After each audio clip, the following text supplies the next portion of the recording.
Start with a quote today. Mental strength is not about being strong all the time, but about being able to pick yourself up and keep going when life gets tough. And that's our topic today. It's about mental health, and we are in conversation with a Director of Client Services, Hareema Mela from Daya. So welcome, Hareema, on our show today. Thank you. Do you want to tell us more about yourself and about what Daya does? Yes. So I'm the Director of Client Services at Daya. For those of us who don't know about Daya, Daya is a nonprofit organization here in Houston. We've been in this area for about 28 years now. Oh, wow. Founded in 1996 by a group of Indian American women who noticed that there was a need for culturally specific help for survivors of domestic violence. Daya was first founded in response to a tragedy in the community where there was a murder-suicide of an Indian woman. Okay. So that inspired these friends to form this organization that provides culturally specific support. So since then, Daya has grown into a much larger organization, and we provide counseling, housing, legal advocacy, case management, and holistic services to specifically South Asian victims of domestic violence and sexual assault in the community.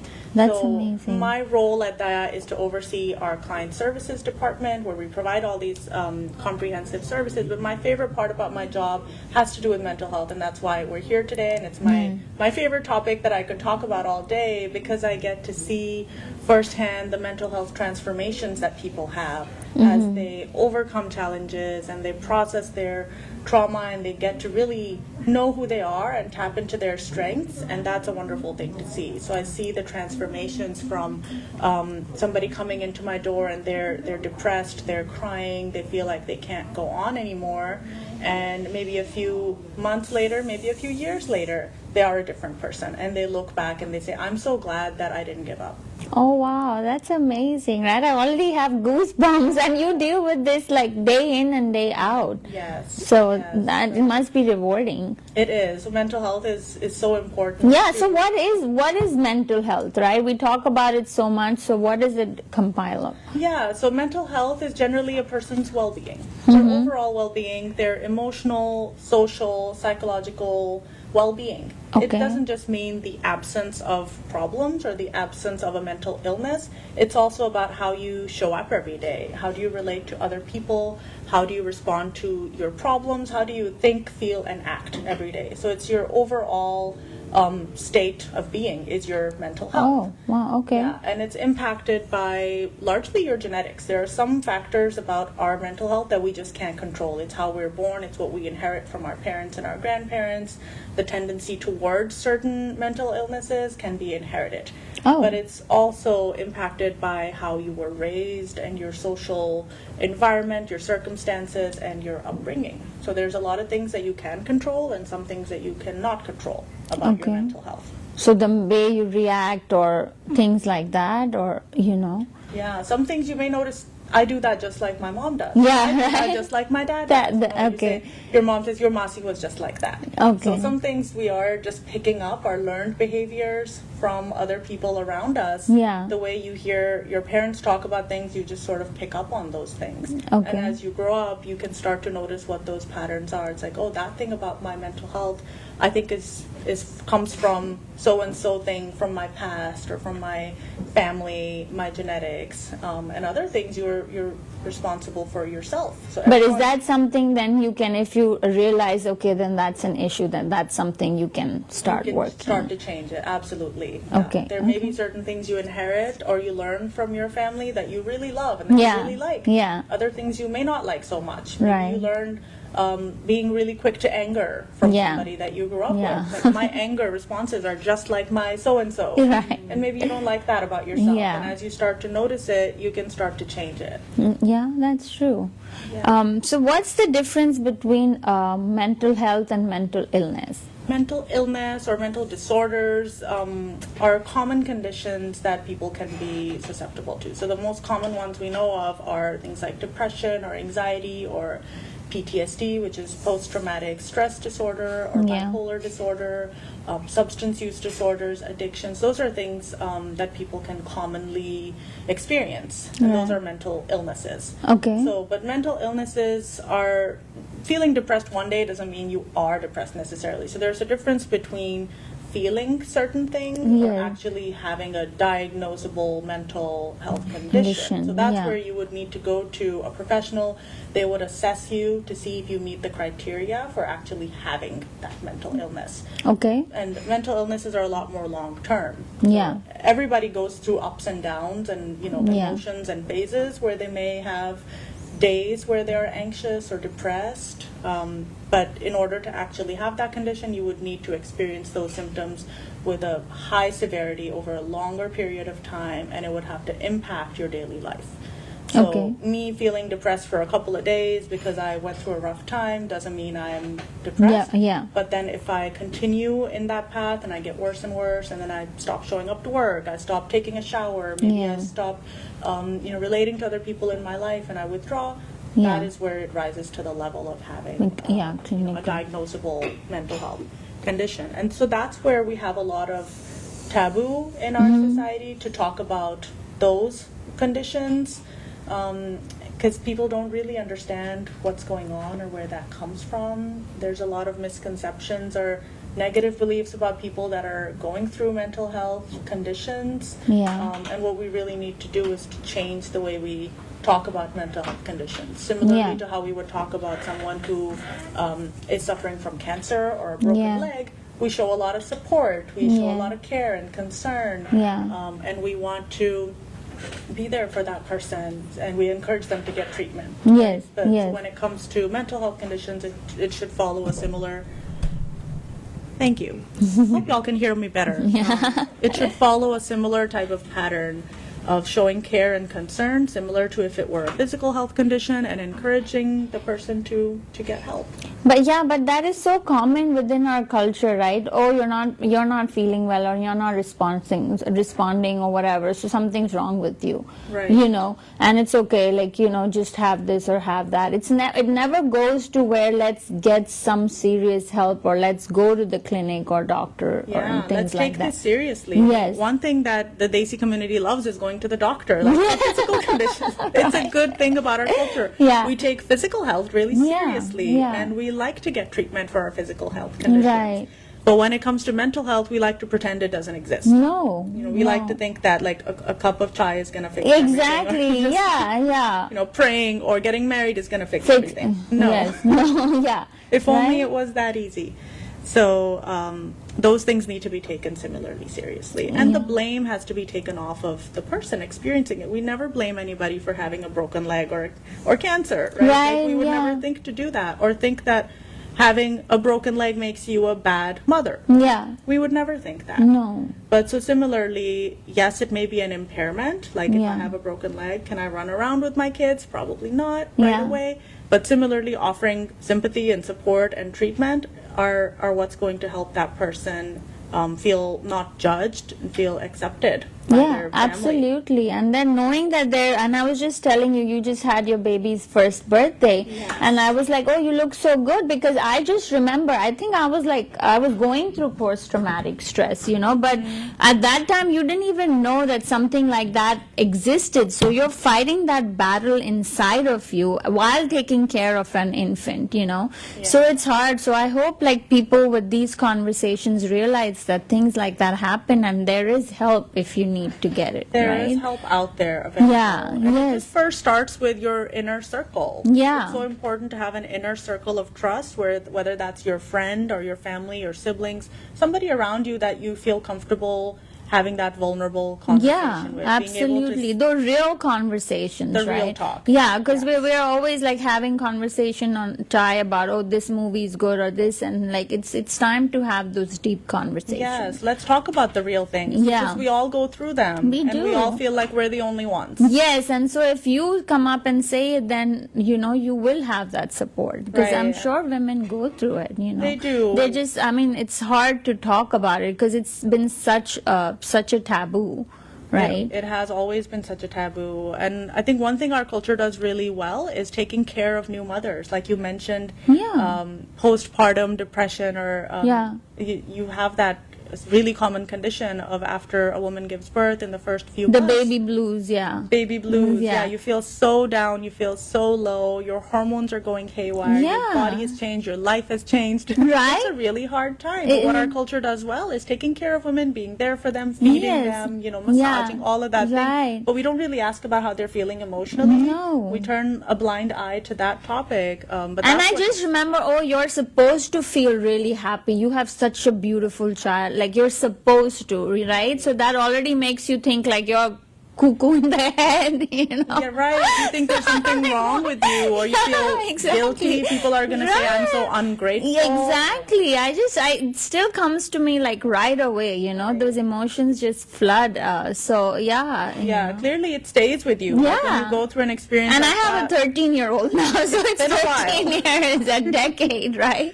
So It's been a while, but it's it been stays with you because you yeah. remember who was there for you and who wasn't there for Yeah, you, or it's just- remembering that you didn't feel supported in those ways. So it really has an impact on us. Yeah, and when this we is don't just feel heard. this is postpartum, but I'm like people go through so much more, right? Yes, So they do. yeah, And I want to say men especially go through a lot too, because Yeah. men are not socialized or encouraged to be as open about their feelings. They're Yeah. made to feel like they have to be in control at all times. They Yes, have to be that's in true. charge. They have to be tough.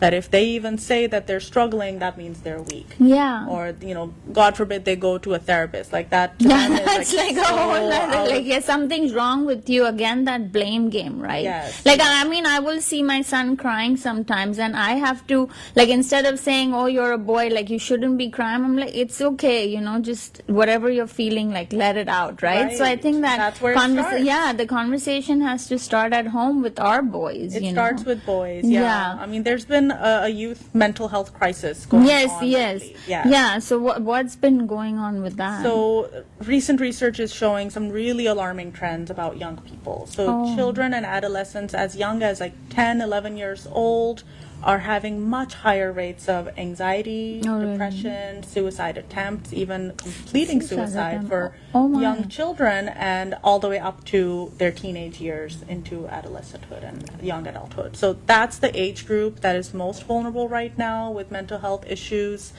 Particularly girls are being more impacted by this youth mental health crisis. Okay. So what we're seeing is that this was the first generation right around 2010 that went through puberty after social media existed. So they had a very different childhood than all the rest of humanity up until now has Oh, had. really? Wow, that is a big burden. Because right? none of the rest of us have ever gone through puberty with the entire internet in our pockets, That's true. being constantly compared to each other, like taking pictures of ourselves, posting them, like All the being, time. seeing Under the everything that's out watch, there. right? Yeah. Right, under yeah. the spotlight, Yes. constantly seeing what each other is doing and comparing ourselves. So they went through a very difficult childhood. Okay. And they continue to. So because of that, among other factors as well, but that's a big reason why young people have worse mental health than their predecessors did. Oh, So they my. do need a lot more support. They need to be children. Like children just need So to be what? children. So what? I mean, like right now, the way you said it, like that scares me because I have a 13, have but I have children around boys, that age. 13-year-old and 9, same age. Right. So like, what are what should parents be doing differently? Yeah, I think parents should be limiting the access to social media right up until about age 14 or so is a good age to start accessing social media. And not all parents will be able to do this, but just the later the better. Yeah. Giving a child a flip phone is okay. Calling, texting, communicating. Like we Yeah. do need to be We are past that connected. stage. Yes, yeah. But social media in particular, because there's that aspect of everything you post is there forever. and you can be publicly bullied and shamed for it. That's something new that none of the rest of us ever had to go through in that sensitive age.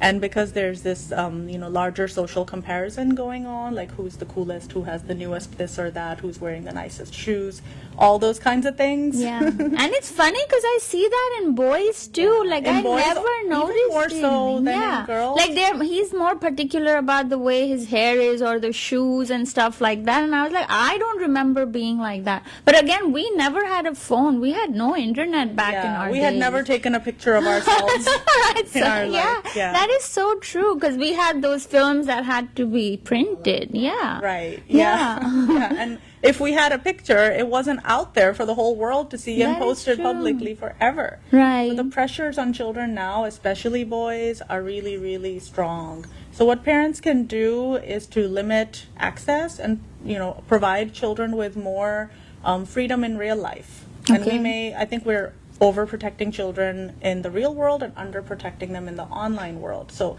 a little bit of real life freedom, children should be able to make their own decisions whenever appropriate, Yeah.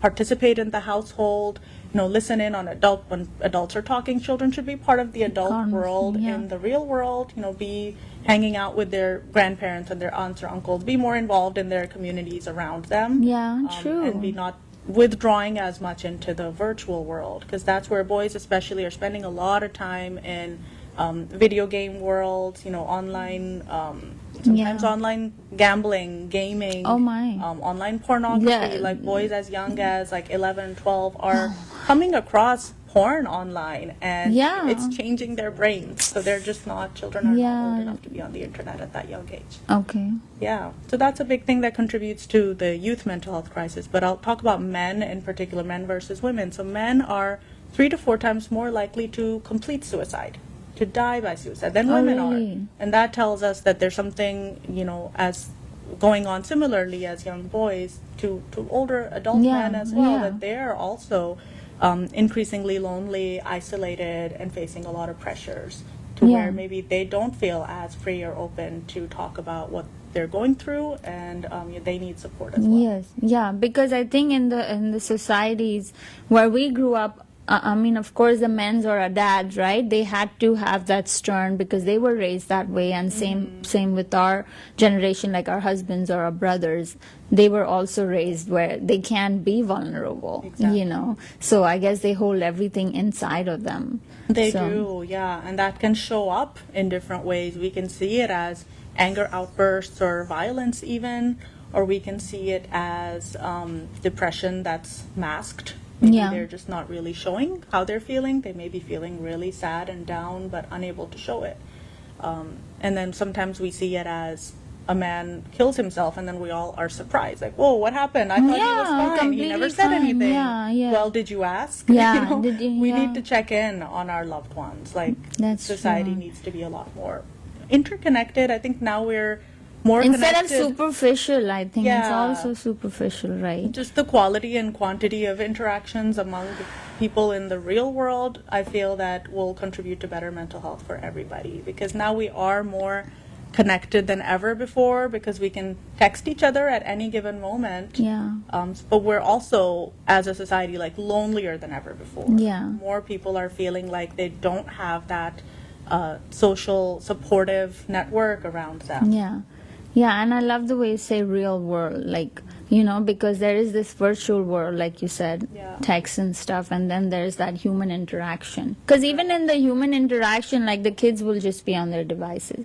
So we need to take that away. Right. Yeah. And it just is so difficult. I really recognize that, because now we're fighting against a tide that has already Yeah, risen. right? Now, It's if hard. you are the only parent trying to take away your child's phone, you will not be very successful. Yes. But if all parents do it and Yeah. all schools do it, and society as a whole does it, Yes. we will be successful. So Right. it can't just be one person trying to change this Yeah, norm. it Norms has to be change the with whole the everyone. community. Yeah, Exactly. yeah, because and it's funny because in his middle school they were not allowed to have their phone, so they had to leave it somewhere before entering the school. Mm-hmm. But in his high school, he's a freshman, and he'll be texting me in between classes, and I'm like, okay, so he has access to the phone, and I feel like that's distracting. But if all the other friends are doing, and if the school's not doing anything about it, you can't, Yeah, right? yeah. So I mean, I see that. That's terrible. It is difficult. It's not easy for a parent to stand up and say, I'm taking this away, especially something that has already become such a norm to them.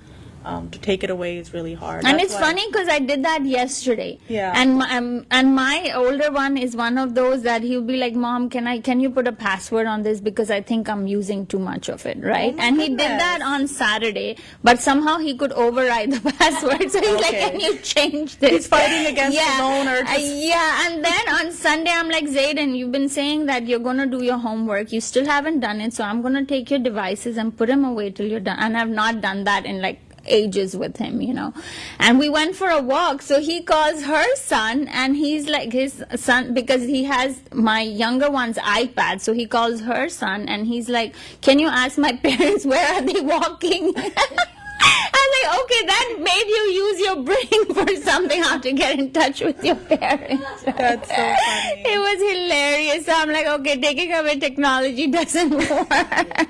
Oh gosh, we're in this situation, right? But how cool that he asked you to put a password on. Yeah, right. To recognize, I'm getting addicted. Yeah, exactly. So Because it is addictive. It is very addictive. So Even for adults, even more so for young children because their brains are not fully developed Right. yet. But we know even for us that Yeah. we have that addiction to our devices as well. So Yes, absolutely. If we model it for them, it'll be easier for them to learn it when they're younger. Absolutely. That, Mom is never on her phone at the dinner Yeah. table, or when Mom is playing with me, she's never distracted with anything. yeah, and that's something that we need to rework in our brains. Once we model it ourselves and we're able to break our own addictions a little bit, it becomes a lot easier for the children to see it as no, it's not normal to always be on your On the device. phone, And then yeah. they'll eventually copy you. That's But so good. delaying the start is way easier than introducing it and then Then taking it taking away. it. That is true. That is That's true. why I say delaying the start of social media would be better for children's mental health, and just generally encouraging and modeling healthy habits for children, like eating Okay. well, exercising, doing things together. as a Together, family. yeah. You eat together, you cook together, you clean up together. Children need a sense of belonging, like a sense of, team membership. Like Yeah. I'm a part of this. This Right. is my family. We look out for each, Each other, That sort yeah. of feeling, and they Yeah. get that feeling if you involve them in things. That's That why I is say true. take your children with you to your adult functions and parties. Yeah. Take them with you to the bank, to the Yeah. post office. Involve them in what you're doing. If Yeah. you're doing your tax paperwork, tell them what you're Yeah, doing. yeah. It helps for them to feel like they're part of a unit. Yeah. And modeling those habits helps, and just sleep is really important for children. Yeah. Exercise is important. Those types of just basic everyday habits. Go And a it's long way. funny, right? They're basic habits, but somehow in the society, like you said, that has just changed. It has, You yeah. know? Kids have such less sleep now and less good quality sleep because they are distracted by other things demanding their attention that are really Right. addictive. Yeah, absolutely. So, what do you suggest to improve my child's mental health? Yeah, I think similarly to what I talked about, the healthy habits and the mindset is really important too. So a growth mindset is what is most healthy. That's to say seeing problems and failures as opportunities and not as personal characteristics. Oh wow! Yeah, that's the really- growth yeah. mindset. Yeah. Instead of a problem mindset, to have a growth mindset is that I am always a work in progress, to always see yourself as growing and changing. Yeah. Flexibility and adaptability are really, really good ways to improve your mental health, is to always see things as opportunities, I really failed at that. Yeah. Wow, what Yeah. happened? Let me Yeah. see Yeah. what I can do. Yeah, that's Instead of, true. I really failed at that. I'm a failure. I'm so ashamed. Everybody hates me. Making things about yourself Yeah. is harmful for your self-esteem, but to see things as ways to always be changing and growing is a really good way. And we can do that for ourselves and That's- yeah. a way to instill that in our children. Children, yeah. Is to always praise children for their efforts at something Yeah. and not for the results. Right. Instead of saying, you're so smart. You tried so hard at that. Yeah. Encourage them to always keep trying and encourage them to fail at things. Yeah. I would even go so far as to say provide them with opportunities to fail. Oh. help them try something new that you know they're going to be really bad at. Yeah, yeah. Because it'll help them develop up this emotional strength and shield. That's true, because Yeah. we're always like rooting for them for their success. But as soon as that failure comes, then you're like, you know, Let's so not do hard. that Yeah, and anymore. Yeah. yes, exactly. Let's And try you're so something hard on them. And I mean, I'm one to blame because when was it? Like recently, my son, and school has just started, and my 9-year-old, he comes home crying and he's like, "Oh, I didn't do that good on my test." And I was like, "Okay, how much did you get?" I was in the 80s, you know. So I'm like, so as a parent, right? Because they know, and something I said that day, I'm like, Zayden, you know, you're getting too distracted. You need to already start thinking about, you know, instead of being on your phone, why don't you research on what schools you want to go to and what career? And he's like, Mom, stop being like a typical Indian mom. He already knows. Yeah, he literally told me that. In my head, I'm laughing, and I'm like, how does he know what it? And I'm like, I am an Indian mom, right? He's like, but you're not the typical Indian mom. So I'm like, wonder what conversations are going on, Yeah. right? Oh, they learn everything. Yes, they learn everything. But like as parents, like you catch yourself, right? Like already they have so much pressure, and then we try to add more and more, but we need to realize what's really going on, because in Yeah. school it's not easy. Yeah, you know? children are under so much pressure now. Like they feel like they need to look a certain way, they need to be cool, they need Yeah. to have the best of everything, and they need to have, you know, the most friends and the most success, like most everything. So Yeah. what we're unintentionally teaching our children is the perfectionist mindset as opposed to the growth mindset. Yes. You know, so that's an opportunity to help him learn, like, what can you do better next time? Yeah. What can you do differently next Yes. time? Where do you what questions do you think you got wrong? Right. And what Yeah. you know, what do you think you could learn from this? Yeah. So yeah, to be very neutral and non-judgmental about kids, you know, failing at things. Back to Chai Time on 103.5 Hum FM. We're in conversation with Daya's client service, Director of Client Services, Hareema Mela, and we're having this amazing conversation on mental health. So can you elaborate more about the Suicide Awareness Month? Yeah, so September is Suicide Awareness Month, and I wanted to talk about that particularly because it's a topic that's so difficult and so sensitive, and Yes. you know, many of us don't even want to think about it. No, absolutely but not. yeah, but many it of is a us- truth. Yes, Like, you it's a know, truth. It's a yeah. fact of life, and many of us have been impacted by it personally. We have lost loved ones to suicide. I have personally lost loved ones to suicide as well, and I know many others who have as well, or even to people who have attempted suicide. You know, Yeah. so it's something that does impact so many people, even in our community. You know, in the South Asian community, we don't like to talk about these things. We whisper about it, or if somebody does die by suicide, we like to say that it was something else. Sometimes we even like to deny it and pretend that it was not what it was, or Yeah. you know, try to say that it was an accident or something like that. So because it's such a taboo in our society, it's all the more important to bring it out into the light and make it less of a taboo, so that those who are struggling with thoughts of suicide, they know that someone hears them, and Yeah. someone is out there who can help them, and you know, is willing to see them and acknowledge them, because ultimately suicide is a disorder of loneliness, of hopelessness, Yes. of feeling like no one cares Right. about you. Right. And there's a lot of myths about suicide that I would want to address and to, you know, correct those myths. And one of the biggest myths about suicide is that the person who's talking about it just wants attention. They're not actually going to do it. They're just attention seeking. Yeah. Right? We've probably Yeah. heard that at Yeah. some point, especially if it's a younger person saying it. We say that, no, they're fine. They're just, you know, ungrateful. They have everything they need in life. You know, they have a loving family. They have a loving home. You know, what else could they possibly need? They're just Yeah. ungrateful. What do you mean they're depressed? Like, Yeah. that's a common view that we have Yes, about, yeah. especially about teenagers, adolescents Yeah. coming out and saying that they're struggling with their Yeah. mental health. Yeah. So that kind of attitude silences them, and it teaches them that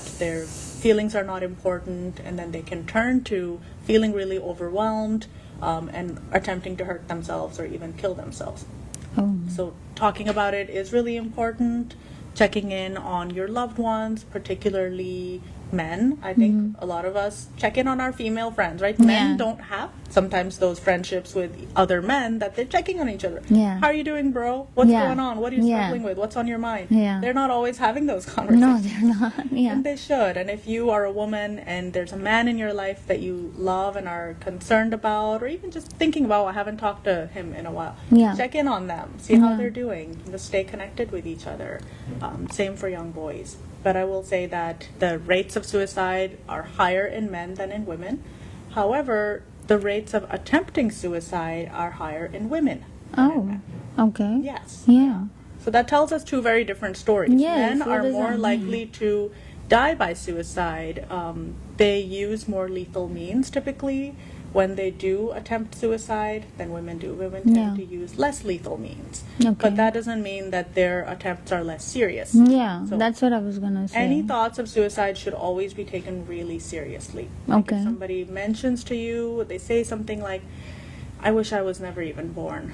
Oh. I wish none of this had happened. I don't think I can go on anymore. Yeah. Those are what we call passive suicidal thoughts, where they don't necessarily have an act or a plan to act on their suicidal thoughts right away, but they're starting to have the thoughts that Yeah. could maybe turn into an actual intention to attempt suicide. So once Okay. you hear those sorts of thoughts, that's one warning sign.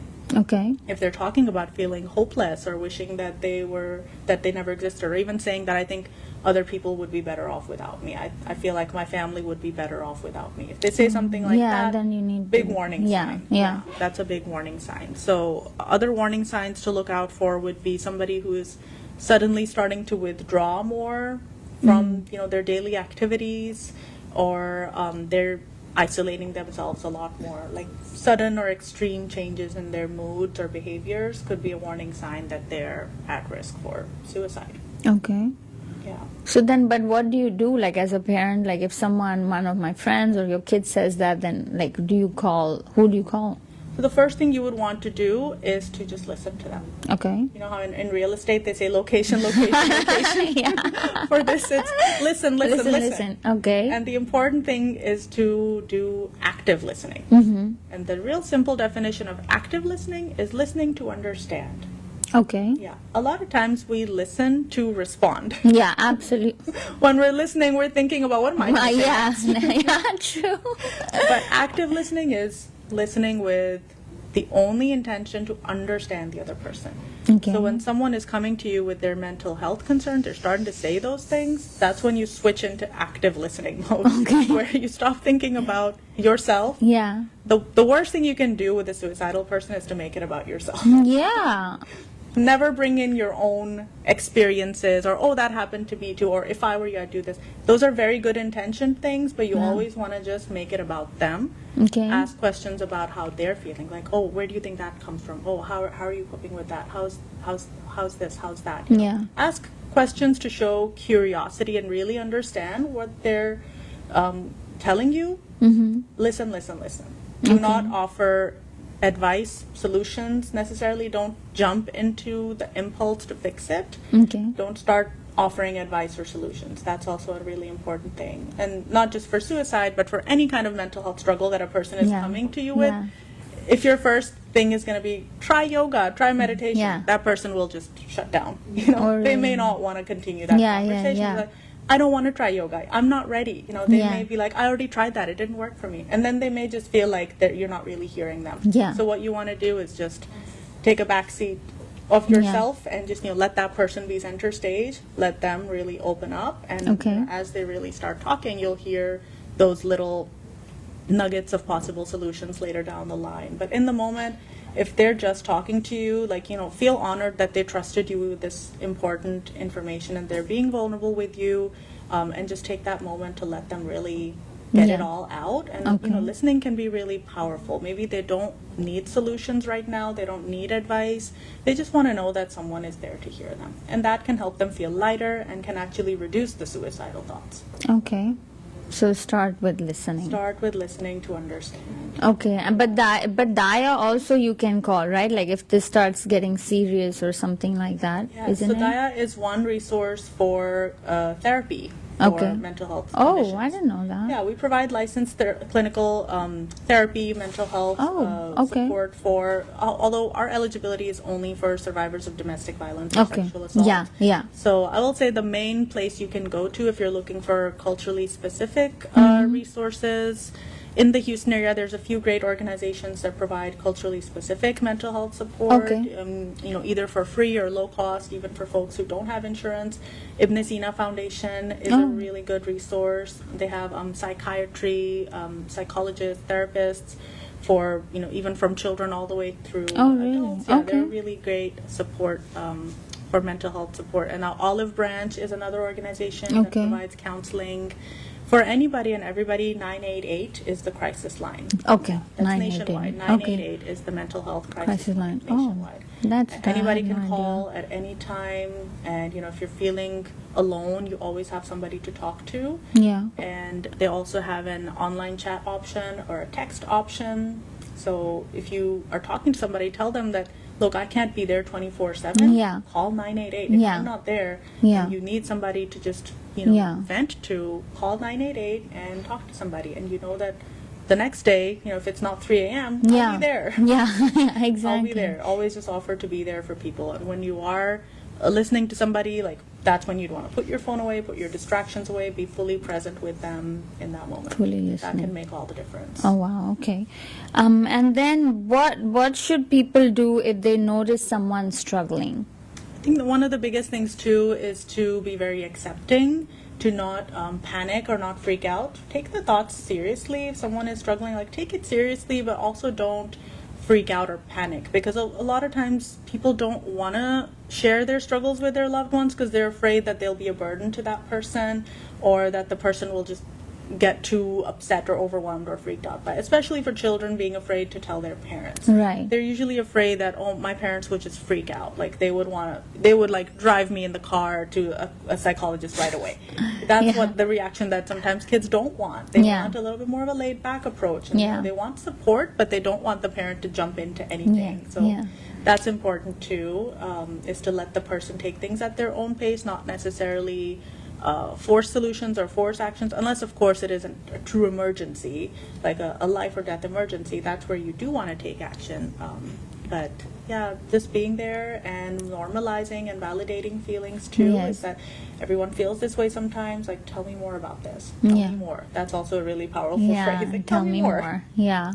No, absolutely. And I get that part where, just be a little chill about it, because my son, again, he'll be like, I'm like, Zayden, you need to do this. Mom, just chill. Bro, no, I'm not even mom, bro. Just chill. Oh my God,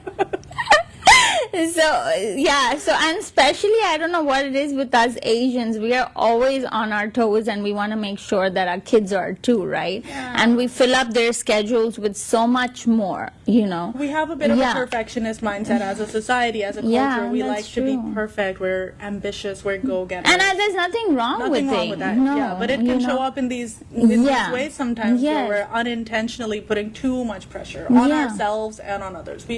We feel pressure on ourselves to be perfect. Yes, absolutely. And like you said, sometimes laying back and just listening and having that conversation one-to-one. Let it open up and let it unravel as to what's really going on, what's behind it, and sometimes the solution presents itself. And sometimes there's no need for action. Sometimes all that was needed was emotional support, as opposed to financial support or mental health support or psychiatry, medication. Those things are not always necessary. So just being there is all that really matters at that time. Yes.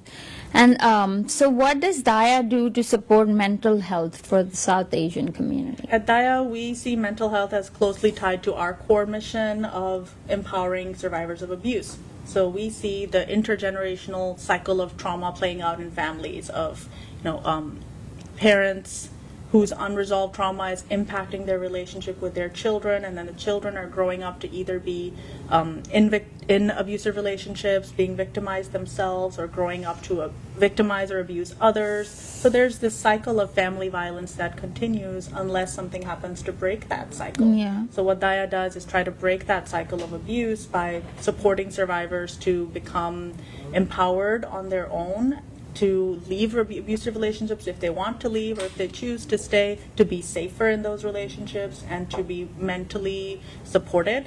So we provide free and confidential therapy in South Asian languages to be able to support people with their mental health. Mental health. Okay. Yes. Yeah. And then, do you want to share with us the testimony or client testimony? Yes, yeah. So I wanted to read a testimonial by a client of mine who I supported in mental health therapy for some time to give people an idea of the change that can happen.